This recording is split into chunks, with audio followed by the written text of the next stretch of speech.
Well, good morning. Welcome to Thoughts Can Change Your Life with me, Reverend Lee Wallach. Today I want to explore the idea of grieving.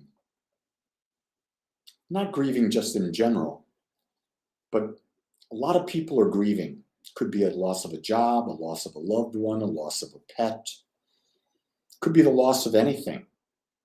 And we grieve. And there's these, 7 steps of grieving that they recommend that we go through in some form or fashion. I'm going to look at it a little differently. I'm going to look at it from a spiritual perspective. From a spiritual perspective, I believe the first step in grieving should be acceptance.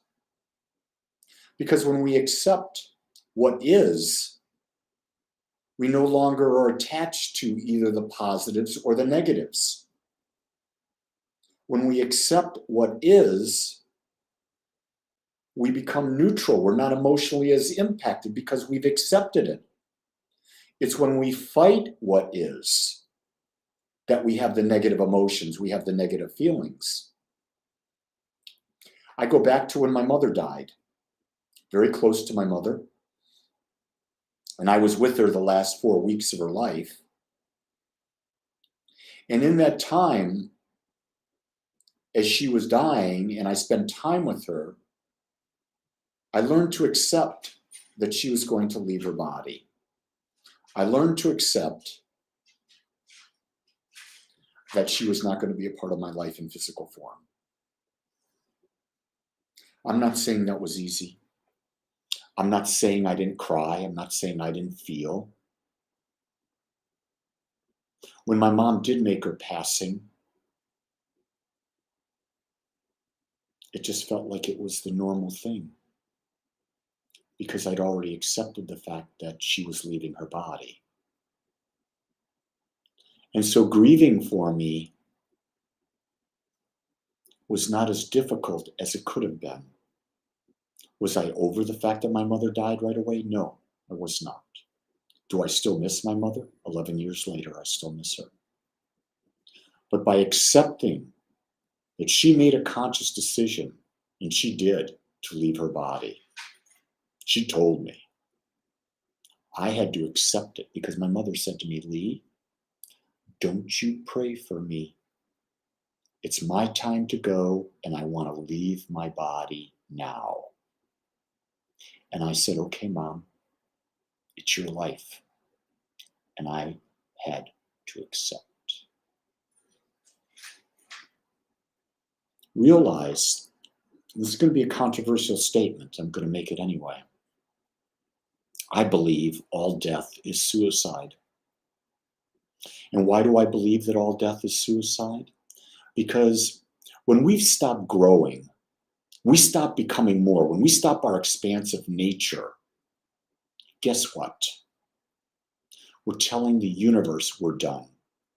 Because our purpose to have a body, to have a mind, is to expand, to explore, to experience, to create a greater and greater and greater life experience.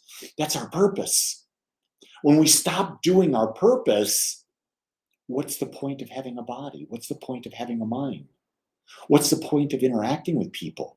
And I think people have gotten numb out there. They've forgotten it's time to create. It's time to get juiced about something. It's time to be with like-minded people who want to grow and expand instead of being around people who are contracting, instead of being alone and isolated. We weren't meant to be alone and isolated. I'm very comfortable being alone. But I like being with other people that are expansive. And so that's why I've got this community, Agape, because I wanted to create a community where I would feel safe, where I could expand and be around like-minded people who want to grow and expand and experience a greater life. If you're watching me, you're a part of the Agape community. We're a global and a local presence. We're trying to find ways, we're figuring out ways to connect with people at deeper and deeper levels so that people feel supported. They feel they can be a part of something.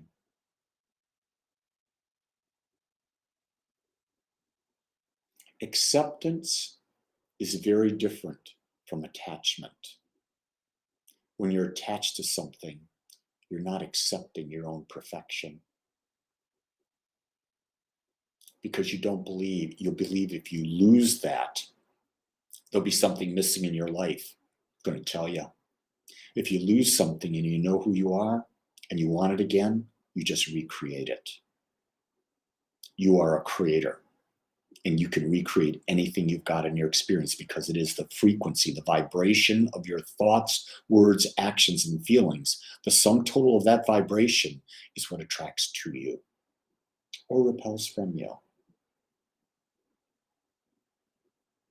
Remember, if you're grieving anything, the first step in my mind is to accept what is. And once you accept what is, then you can ask the question, what next? With that, go create your great day and know that you are loved right here, right now. And if you don't know by who, I'll tell you it's me. I accept you as you are. Until tomorrow, aloha.